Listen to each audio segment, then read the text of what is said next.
இப்ப எது எது நமக்கு அனுகூலம் இல்லையோ அதெல்லாம் நம்ம திங்க் பண்றதுக்கு ஏதாவது ஒரு நாள் வேணும்ல. அந்த திங்க் பண்றதுனால தான் இந்த புது வருஷம்.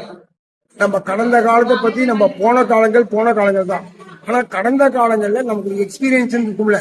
சரி, இது நல்ல எக்ஸ்பீரியன்ஸ், நம்ம முன்னாடி வந்தோம். இது ஒரு பேட் எக்ஸ்பீரியன்ஸ், நம்ம பின்னாடி போனோம். இந்த 26வது வருஷம் நம்ம என்ன பண்ணிக்கிறோம்னா, இந்த 25வது வருஷம் எது எது நமக்கு பேட் எக்ஸ்பீரியன்ஸ் ஆகோ அதெல்லாம் இனிமேல் செய்ய மாட்டோம். எது நமக்கு சுகமா இருக்கோ அந்த ஒரு திருப்பி நம்ம போவோம். இப்போ இந்த புத்தாண்டுங்கிறது நம்ம கொண்டாடப்பட வேண்டியதுதான். ஏன்னா நமக்கு ஒரு நின்று பார்த்து நம்மளை ஃப்ரெஷ் பண்ணிக்கிறதுக்கு ஒரு வருஷம் தான் இந்த புது வருஷம். வருஷம் நம்ம கொண்டாடுறோம். அதுல சிலங்கத்திலிருந்து பெருமாள் செய்கிறவாளுக்கும் புது வருஷம் சொச்சமா இருக்கும்.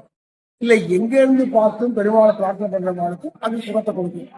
அப்படியாப்பட்ட ஒரு நல்ல நாள் தான். அதாவது கீதையிலேயே கண்ணன் இந்த புது வருஷம் 1ஆம் தேதி எப்படி தெரியாது.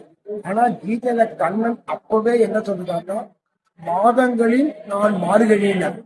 சோ மார்கழி மாதம் தான் வருஷம் புது வருஷம் பிறக்கிறது. அப்போ தமிழுக்கும் ஏற்றம் தரக்கூடிய ஒரு மாதம் இந்த மார்கழி மாதம். இத ஆங்கில புத்தாண்டுன்னு சொல்றோம். இதுவும் மார்கழிக்குள்ள தான் வரும். இந்த ரெண்டுமே கிடைக்கும் போது ஆண்டாள் சொன்னால, இன்னைக்கு நம்ம என்ன ஒரு உறுதிமொழி எடுத்துக்கணும்னா, தூமலர் தூவி தொழுது வாயினால் பாடி